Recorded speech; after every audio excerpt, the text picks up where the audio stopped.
Boss, DIY tayo ng intercooler turbo hose. Nagkaroon siya ng biyak. So mga kailangan lang natin ay Phillips screw. Yung isa yung flat, tapos yung isa yung flower. So yung flower pantanggal ng engine cover yan.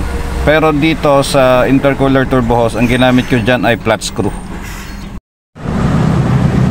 Ito yung biyak nakita, yung visible dun sa pwesto. Tapos nung tinanggal ko siya, ito yung napakalaki pala. Yan. Nakabali ako ng sa Mitsubishi. Okay na mga bossing, salamat sa lahat ng nag-comment. Napalitan ko na yung intercooler turbo hose. Ayan, bago na siya. So madali lang naman siyang palitan, medyo maskip lang. Yan lang yung tornilyo na yan.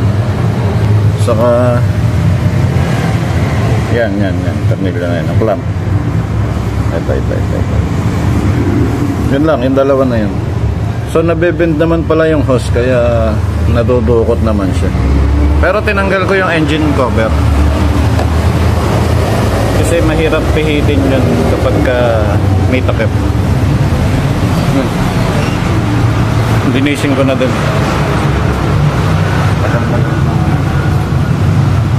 Engine cover naman, tatlong ano lang. Linis ng lagi kasi malikabok di. Ayan, tatlong tornilyo lang yan. Isa, dalawa, tatlo. Tapos aangat mo lang. Linisin ko na din yan para yan, nalinis na siya. Sa Mitsubishi ako nakabili. Ito yung code nya mga boss. PM nyo na lang ako. Pero yan yung code. Yung code nya, hindi pala basta sinabing 2020. Yun na. So sabi sa akin kahapon, kailangan daw ng conduction number. Pumunta ako dun sa Harvard Marilao. Mas may binigay sila sa akin na papel.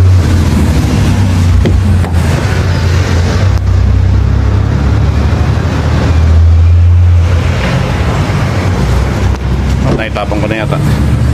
Ito mga boss yung papel na galing dun sa kasa. So yan yung naka-highlight na 11756. Yan yung code nung intercooler turbo na nasira, yung turbo hose. Ito.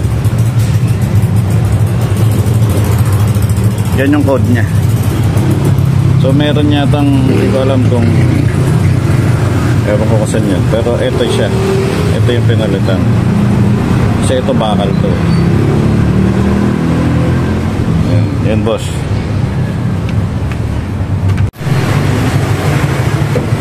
Yan mga boss,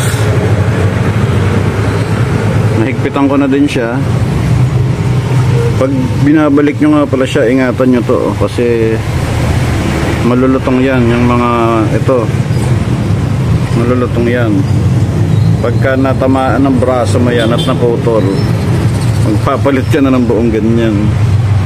Ewan ko kung buong radiator, pero ingatan nyo yan. So kung di nyo alam, wag nyo na lang gawin. Dati kasi nagtrabaho ako sa naging aircon technician ako. Medyo sanay naman ako magbabaklas. Yan, so ingatan nyo to, puro plastic kasi yan. Okay, testing.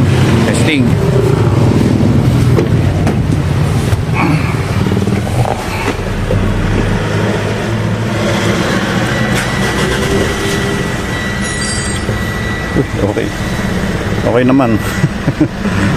Wala rin naman lumabas na ano. Sabi doon sa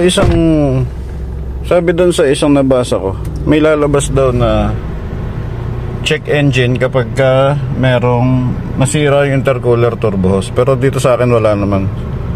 So ang naramdaman ko lang, primera, pag nagsegunda ako, may lang kasi mag primera. Pag nagsegunda ako, pag tinapakan ko yung gas pedal, kumakajut-kajut siya, mga ganun-ganun. Tapos parang nag-lost power, ayaw nang humila pagka binirit mo. Yan pala, may singaw na pala siya doon. So walang lumabas sa check engine, walang lumabas na kahit anong warning dito. Kaya dapat din talaga medyo pakiramdaman natin sa sasakyan. Kasi kung tumagal-tagal pa pala yun, baka kung ano pa yung mas nasira.